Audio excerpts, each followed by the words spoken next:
Ahora vamos a abrir entonces la sesión de preguntas y respuestas.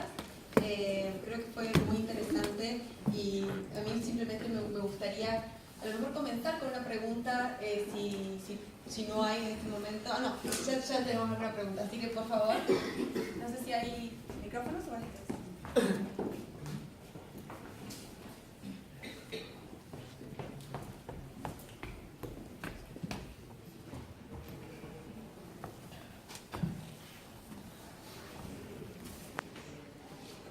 Primero quería felicitarlos por las exposiciones, me parece que son muy buenas y es muy productivo mezclar psicología con derecho, que no se suele hacer en la práctica.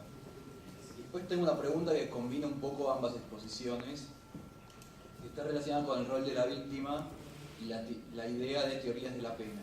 Históricamente en el derecho penal, todas las teorías de la pena, ya sea que se sigan teorías positivas, negativas, especiales, generales, siempre van con la idea de para qué sirve la pena en relación con el imputado, ya sea para castigarlo, para resociabilizarlo, para revalorizar la vigencia del derecho o lo que sea. Y me parece que esta idea de teoría de la pena generó en el imaginario popular esta psicología que se hablaba al principio, en la psicología de las comunidades, que justicia es igual a castigo. Creo que hay una relación directa en la sociedad, que para que haya justicia tiene que haber castigo. Y en esa idea nunca se relaciona la cuestión de la reparación de la víctima. Y me parece que esta idea, basada en estas teorías de la pena, tiene más de 200 años de historia arraigada en la sociedad. Entonces mi pregunta para cualquiera de los dos es, ¿cómo les parece que desde la psicología se puede cambiar esta idea en la gente para que se deje de ver, o aunque sea no solo se vea la parte del castigo al que cometió el delito, y se empieza a ver un poco más la reparación de la víctima?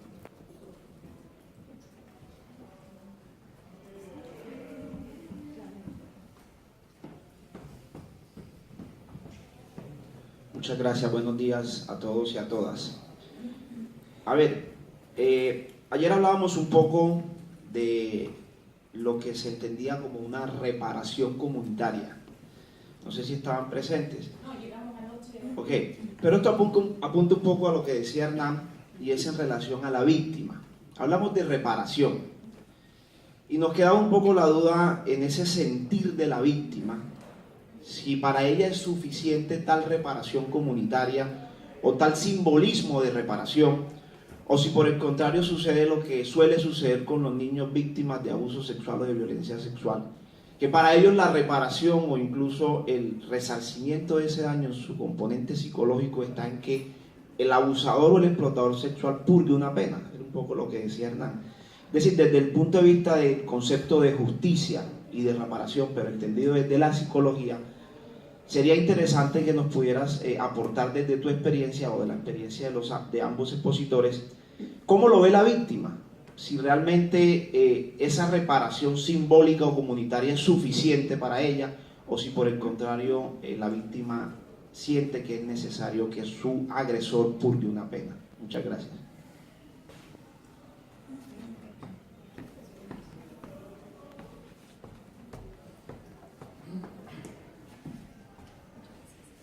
Bueno, buenos días a todos y a todas. Mi pregunta también va vinculada con ambas exposiciones. Cualquiera de los dos creo que son sumamente interesantes sus exposiciones, así que espero que pueda encontrar una respuesta, porque desde mi caso yo trabajo en las instituciones en la Argentina, en una fiscalía, y lo que veo en muchos casos es que luego de la expropiación del conflicto a la víctima, ¿no? y luego de la aparición de la víctima, luego a mitad del siglo XX, no obstante ese avance y no obstante esa presencia de la víctima en el proceso penal particularmente, hay un ideario y hay una exigencia a la víctima de que sea una víctima ideal, ¿no? Esto tiene que ver justamente con la idea de, un poco lo veíamos en el caso del alto hospicio en relación a la prensa, cómo maneja la prensa y qué le exige a la víctima en relación a que sea no prostituta, a que tenga determinado estándar social, y eso se vincula justamente con el daño. Muchas veces la calidad de la víctima desplaza el daño que la víctima ha sufrido. Y creo que también esto está vinculado justamente con los procesos de victimización secundaria, no solamente desde la prensa, sino también desde las instituciones, porque me parece que todos en cada uno de los países de Latinoamérica y en otros lugares puede encontrar sentencias vinculadas con casos de violencia sexual que hagan referencia a la conducta anterior o posterior de la víctima para disminuir el injusto o incluso para lograr una absolución por parte del agresor. Entonces, mi pregunta va dirigida a esto. Desde la psicología, ¿por qué le seguimos exigiendo a la víctima que sea una víctima ideal y no nos queremos enfrentar justamente con las particularidades que tiene cada uno? Y justamente ahí podríamos, me parece que vinculado con las preguntas anteriores, lograr una reparación que sea realmente restaurar a esa víctima que está enfrente y no la que nosotros nos representamos. Gracias. Ahora contestaríamos las preguntas. Contestamos primero las preguntas y luego seguimos buscando otras porque son bastante complejas y creo que deben tener mucho para decir.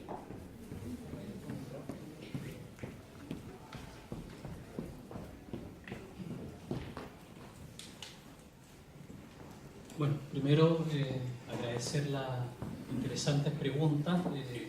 No esperamos tener todas las respuestas, ni mucho menos, pero sí formularnos nosotros nuevas preguntas en relación a las inquietudes que ustedes nos han planteado. Tratar de transmitirles en primera instancia parte de lo que han sido nuestros razonamientos respecto a estos temas. Primero, en relación al rol de la víctima, en cuanto a la teoría de la pena y cómo ha surgido históricamente, nosotros tenemos que tratar de evitar...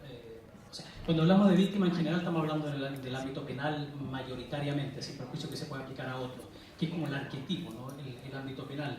Y en el ámbito penal difícilmente va a pretender satisfacer todas las necesidades de la víctima. Por algo extirpa el conflicto en un sistema racional, es la última ratio, y efectivamente tiene que responder a los intereses de toda la sociedad. Entonces, no confundirnos lo primero con que si la víctima quiere que maten al imputado, como muchas personas socialmente dicen, bueno, este violador hay que castrarlo, hay que llevarlo a una isla y tienen que hacer trabajo forzado, y porque el Estado destina 1.000 euros mensuales a tenerlo dentro de las cárceles, a hacer caso a ello, digamos. Hay que seguir con la misma racionalidad, entendiendo que hemos llegado a un nivel de conflicto social tan elevado que no ha podido ser resuelto de otra manera previa, que ha tenido que intervenir el sistema de justicia con todo su poder, con toda su fuerza, ¿no? Y parte de eso significa aplicar racionalmente una respuesta que no va a ir necesariamente orientada a satisfacer las necesidades de la víctima o de los otros que se identifican con ella. Porque desde el punto de vista social es más fácil identificarse con la víctima que con el imputado, claramente. Nosotros hemos estudiado los últimos 20 años la víctima casi a partir de casos de delitos sexuales, donde hay una dinámica que es tremendamente compleja y distinta. Cuando tenemos un 80-85% de los imputados por delito sexual contra menor de 18 años, que forma parte de su entorno social inmediato o es familiar de lo que hemos observado por la experiencia, lo recoge el State Medical Assessment, que es un sistema de evaluación de la credibilidad del testimonio, muy difundido a nivel internacional, es que hay algo que llaman el perdón al imputado, y es parte de la propia ambivalencia que tiene la víctima respecto de esta figura, y la autoculpabilización en el sentido de plantearse como nos planteamos cualquiera de nosotros frente a un robo de nuestro teléfono móvil o un choque en vehículo, decir qué pude haber hecho yo para que esto fuera distinto, y tender a uno a generarse la propia responsabilidad respecto del acto que no debiera haber sucedido. Y a las víctimas también les pasa eso, y Lorena va a profundizar más en eso. Otra cosa y otra distinción también es cuando hablamos de adolescentes infractores. En nuestro país está entre los 14 y 18 años una ley especial que pretende responsabilizarlos y no castigarlos, porque no puede ser la lógica del castigo, porque el Estado se hace parte también de que en algo él ha fallado en la medida en que hay un sujeto, incluso respecto a la figura del imputado, que ha llegado a cometer delito. Eso en parte es responsabilidad del Estado, no solamente por las políticas preventivas, sino que hay algo de esa trama social, de esa educación que no está bien, digamos, ¿no? yo creo que tú vas a abordar otro aspecto. Trabajamos juntos, entonces tenemos visiones que pueden ser complementarias en este punto. Yo creo que Lorena va a terminar de completar la respuesta. Sí, el tema de la pena y el rol de la víctima es tremendamente complejo por todas las razones que ha señalado Francisco anteriormente.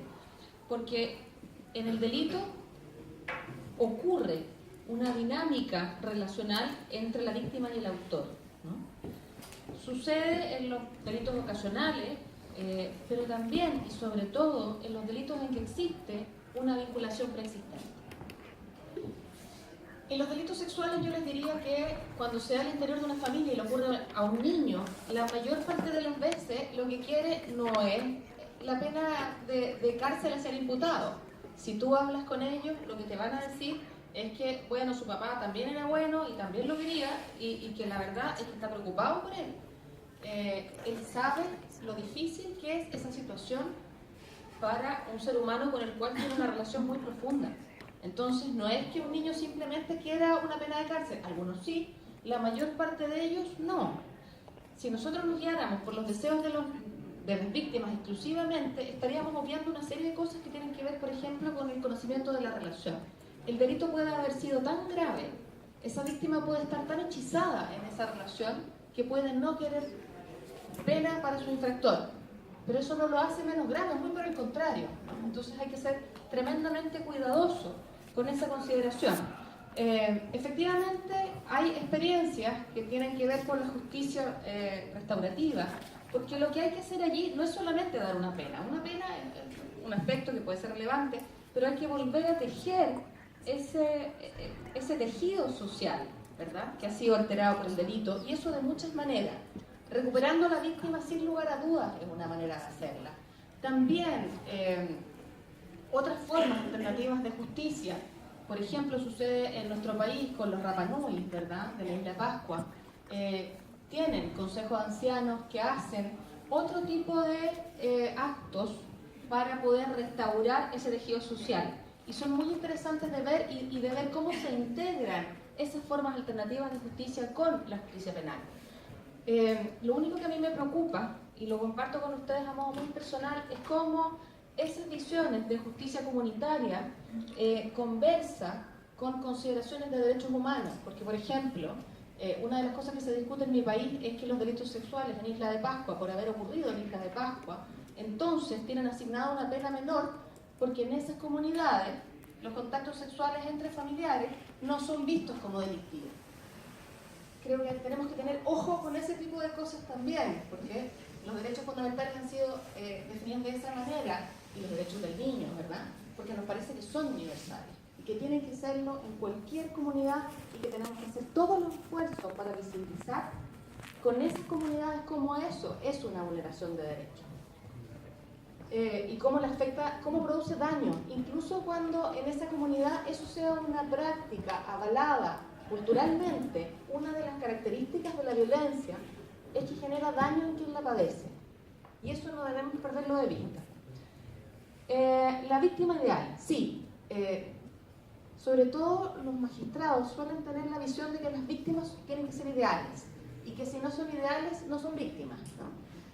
Hay teóricos que se han dedicado a estudiar el tema y han desarrollado teorías como la del mundo justo, por ejemplo, en que nosotros, para hacer que este mundo sea coherente, tenemos que hacer tremendos esfuerzos cognitivos, uno de los cuales es creer que existe una suerte de justicia divina, por la cual las cosas buenas les pasan a la gente buena y las cosas malas les pasan a la gente mala. Eso es lo que se denomina, en términos muy burdos, como la teoría del mundo justo.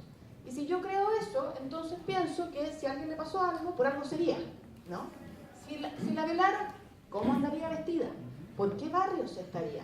De alguna manera pongo la responsabilidad en esa persona para tratar de que el mundo siga siendo un lugar ordenado, coherente, en que ocurra lo que tiene que ocurrir, y evitar de ese modo las disonancias cognitivas que se generan. Nosotros criticamos mucho a los magistrados, no nosotros como equipo, los psicólogos en general, ¿no? Pero lo que tenemos que hacer es comprender de qué manera piensan, por qué creen lo que creen, y trabajar con ellos para que puedan visualizar las dinámicas de la victimización, cómo la victimización ocurre a cualquier persona de cualquier característica, y cómo es incluso más prevalente en ciertas poblaciones, en ciertos contextos, en ciertas ocasiones, ¿verdad? Y que eso no le quita credibilidad a los hechos. Muchas veces le aporta credibilidad a los hechos, ¿no? Bueno. Solamente complementar la pregunta, que es interesante, o sea, ¿qué es lo que ha pasado en el derecho que no se ha considerado de alguna manera el aporte de la víctima? Yo creo que estamos en deuda y es ahí donde está nuestra apuesta de ir cada vez visibilizando mejor. El ejemplo en Chile, que debe ser similar a lo que sucede en otros países, al menos iberoamericanos, es que el Ministerio Público tiene una doble función: la persecución penal del delito, de los hechos constitutivos de delito, y la protección de las víctimas. Y esa protección se la ha entendido solamente, como decía Lorena, en la medida en que logremos fidelizar a la víctima durante el proceso penal, porque después ya no es relevante, para que preste declaración, sobre todo en este tipo de delitos, en donde no hay más evidencia que el testimonio de la propia víctima y del imputado, que hablamos de los delitos sexuales en un contexto intrafamiliar, y por tanto ahí se está al debe, al punto que se cree, por ejemplo, que una víctima ideal es aquella que tiene que llorar en el juicio. Y ojalá al fiscal lo capaciten para que logre, y al psicólogo que está apoyando, ese llanto, porque a ojos del tribunal, los 3 jueces, eso va a ser un elemento que a ellos les produzca convicción respecto de el real nivel de afectación, aunque haya pasado 1 año y medio, porque el tiempo promedio para llegar a juicio oral son 465 días, y haya tenido terapia reparatoria entre medio. Entonces, esa utilización de la víctima es algo que, en lo cual también estamos tratando de aportar. Perdón.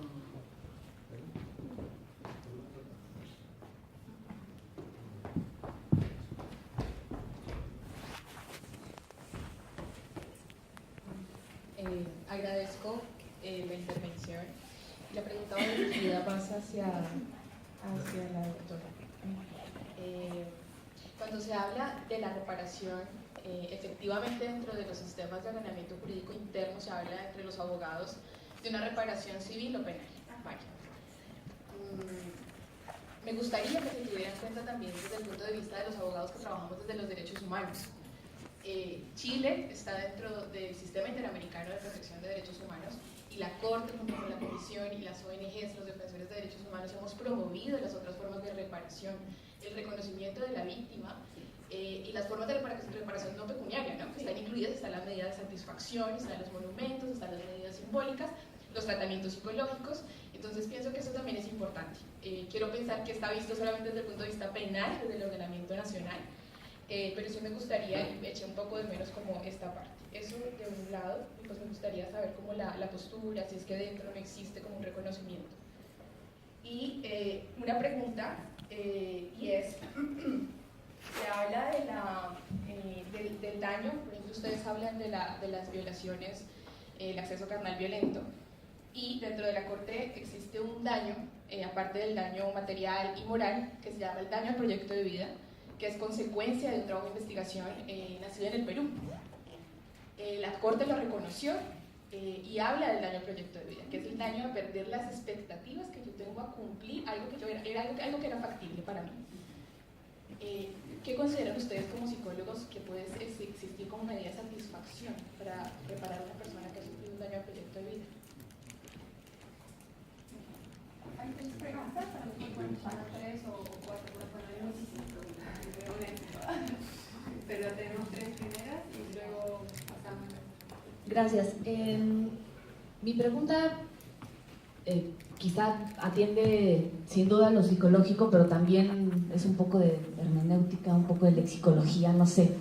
El tema es, si estamos hablando de evitar la victimización secundaria o la revictimización en el tratamiento a víctimas, ¿hay alguna noción, alguna categoría, alguna palabra para describir a las víctimas una vez se asumen como no víctimas pasivas, digamos? O sea, parte del proceso de superación o de restablecimiento del equilibrio probablemente tenga que ver con no asumirse como víctima, sobre todo en esta idea más pasiva que tiene el término víctima, al menos en español, ¿no? Me siento con la obligación de contarles algo rapidísimo. En México hay una mujer que se llama Valentina Rosendo Cantú, cuyo caso llegó a la Corte Interamericana de los Derechos Humanos porque fue violada por elementos del ejército mientras lavaba ropa en un río. Ella es una indígena Mepá y empezó a escribir sus memorias y decidió hacerlo en español, ¿no?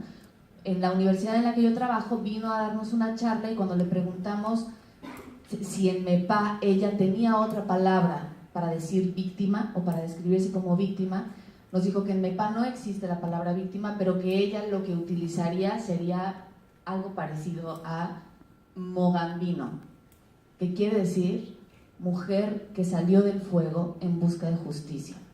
Con eso yo me di cuenta de que su idea de víctima y nuestra idea de víctima cuando enunciamos la palabra víctima es profundamente distinta, ¿no? Entonces quisiera saber si hay algún aporte o alguna noción, concepto complementario desde la psicología para entender de otra forma a las víctimas. Gracias. Bueno, yo quería hacer un par de preguntas. La primera, lo que planteaba Lorena, efectivamente lo tenemos ya, ¿verdad?, desde hace mucho tiempo en el libro de Job. En el libro de Job son 25 capítulos donde Job intenta explicar a los 3 amigos que él no ha hecho nada para acabar de perder sus bienes y tener todo el cuerpo llagado. Y tiene que venir al final del libro Yahvé para decirle, efectivamente, Job, no has hecho nada. Y mira cómo está. Eso tiene algo que ver con lo que estabas planteando, ¿verdad? En cualquier caso, a mí me gustaría llevar esto ahora al ámbito de lo que se hace en la ley, al ámbito de la justicia. Y voy a partir de esa mujer que sale del fuego en busca de justicia. Y voy a partir de los elementos que decía el profesor Edgar cuando esta mañana decía que en Colombia, ¿verdad?, solamente 2 de cada 10 actos de violencia son fruto del enfrentamiento que en este momento se está tratando de abordar en el proceso de La Habana. ¿Cuál es el impacto para el constructo subjetivo, para el constructo de personalidad de las víctimas, ¿verdad?, de este pequeño porcentaje de la violencia que se está desarrollando en el país, cuando se van a encontrar que el tratamiento que van a recibir no solamente sus victimarios materiales, sino aquellos que han incentivado desde diferentes instancias esa violencia que ha sufrido, va a ser notablemente muy distinto que el tratamiento que van a recibir, ¿verdad?, las víctimas de otros de los muchos tipos de violencia que están existiendo en el país. Eso que planteaba Francisco al principio, ¿verdad? En el marco del contrato social, desde un punto de vista psicológico, estamos atados, vemos y mientras veamos que los demás también están atados y que existe una cierta reciprocidad, se mantiene una cierta armonía. Pero cuando estamos empezando a ver disparidad de tratamientos, entonces comenzamos a tener una cierta dificultad. A mí me gustaría que planteáramos esto, porque esto es el corazón de la justicia transicional. Entonces, ¿qué experiencia, qué impacto tiene en la construcción psicológica y de la personalidad el hecho de que a mi victimario directo lo voy a tener de bibliotecario? Esa va a ser su... O que a quien ha incentivado a mi victimario directo, lo que se le va a hacer es confinar a una localidad o a un departamento donde va a tener que desarrollar su vida durante un periodo limitado de tiempo, y esa va a ser el tratamiento que va a tener, frente a otras muchas violencias que reciben un tratamiento notablemente diferente. Gracias. Creo que podemos ya contestar estas 3 y luego vamos a 3 últimas preguntas.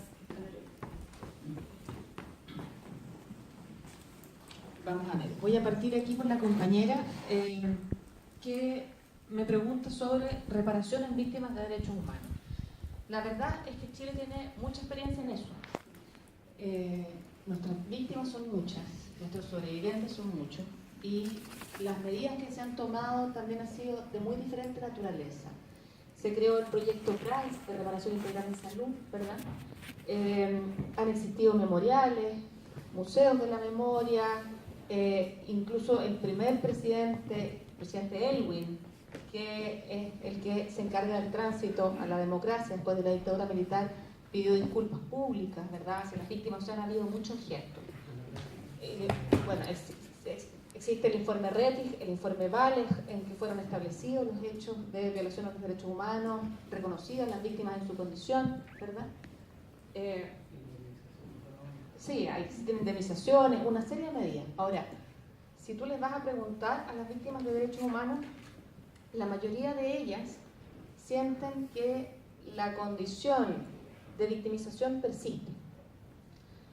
Nosotros hicimos una investigación hace unos años atrás en la Universidad de Portal, puedo mandártela si te interesa, en que aplicamos una escala de evaluación de estrés postraumático de Cheburúa en víctimas de atentados a los derechos humanos. Y lo que nos encontramos es que más del 50% de ellas tienen un trastorno por estrés postraumático crónico activo. A 30 años del golpe militar, bueno, bastante más. El golpe militar tiene tantos años como yo. Reconozco que 43. O sea, imagínense 40 años después las víctimas con sintomatología activa. De eso les estoy hablando, de un horror. Y cuando vas a hablar con ellas, la verdad es que se ha hecho mucho y sin embargo se necesitaría mucho más. Por ejemplo, hubieron 3 profesionales degollados en la época de la dictadura militar. Y ahora, hace muy poquito tiempo atrás, se intentó hacer un memorial donde ellos fueron degollados, que era lo que conocemos en Latinoamérica como un barrio rosa. ¿Saben lo que es eso, verdad? Un barrio de alto nivel socioeconómico. Por supuesto, los vecinos no querían ese memorial, porque iba a ser un problema, iban a haber manifestaciones, ¿verdad? Pedían que lo construyeran en otro lado. Ese tipo de situaciones suceden permanentemente. Y las víctimas sienten eso como una falta de reconocimiento social al horror, al dolor, a todo lo que significó la dictadura militar para ella y para sus familiares. Entonces, se ha hecho mucho.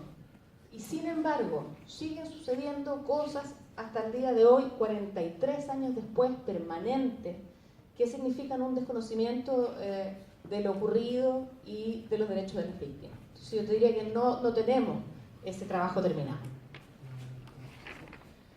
Es complejo el punto, porque efectivamente Lorena mencionaba los 2 informes que fueron difíciles de elaborar, fueron varios tomos con entrevistas y relatos de vida de las 3.400, 3.500 víctimas, y que fueron al Palacio de Gobierno a ser entregados, y ese significó uno de los primeros reconocimientos públicos de que esas víctimas existían. Porque muchos decían que se habían ido del país, que estaban quizás en cualquier parte, que es lo que le hemos planteado también respecto a los otros tipos de víctimas. Pero, por ejemplo, para mostrar la transición todavía inconclusa desde el año 90, la viuda de Pinochet, que sigue viva y todos nos preguntamos cómo tiene vida todavía, porque le dicen que es como una momia, así, debe tener 95, quién sabe, tiene 300 propiedades del Estado inscritas a su nombre, hoy día. Se hizo el memorial a los 3 periodistas degollados en este barrio rosa, se han hecho reconocimientos simbólicos, pero queda todavía un resabio. La plaza principal de un pueblito en Chile es de esa señora. Entonces, eso es violencia simbólica. Respecto al proyecto de vida, 2 cosas muy rápidas y breves. Una cosa es la interrupción del normal desarrollo de un ser humano a los 10 años con esta fractura, este quiebre, este antes y después que habla Hilda Marchiori.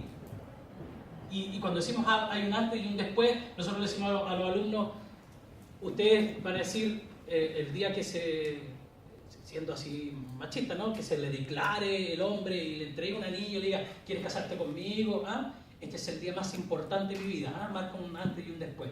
Pero seguido de eso, un tiempo después, va a ser el día del matrimonio, ¿no? Este es el día más importante, ¿no? La declaración. Y después el día que nazca su primer hijo, este es el día más importante de mi vida. Y vamos a ir mutando el día más importante de la vida en relación al contexto.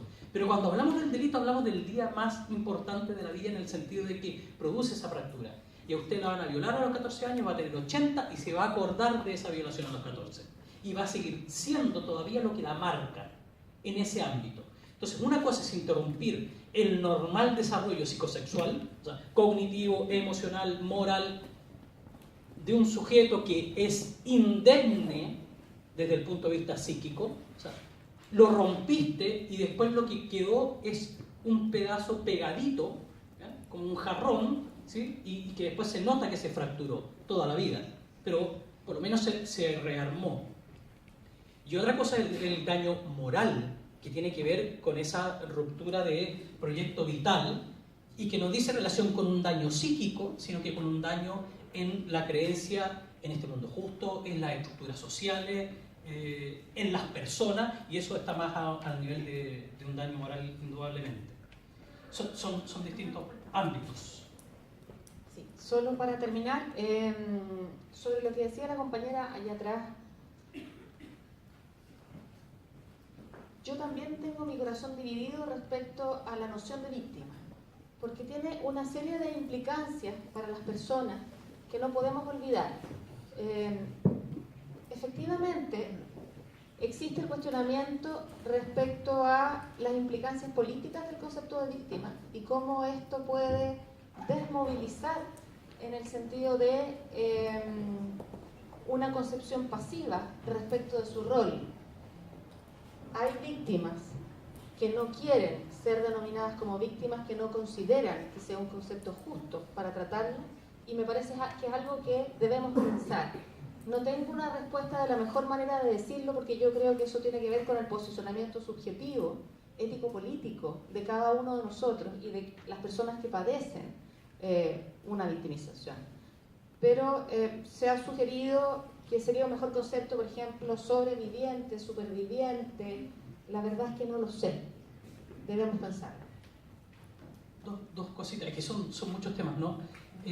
Nosotros cuando formamos a los terapeutas de las víctimas, de las cosas que les decimos es tanto en el ámbito de las víctimas de derechos humanos, que todavía existen estos programas hoy día, o sea, todavía siguen tratándose terapéuticamente. En Colombia dicen que el promedio de denuncia, de tiempo post hecho de violación por guerrilla son hasta 30 años después recién la víctima llega a denunciar, y detrás de eso hay todo un proceso. Las víctimas de los sacerdotes abusadores sexuales lo hacen 40 años después.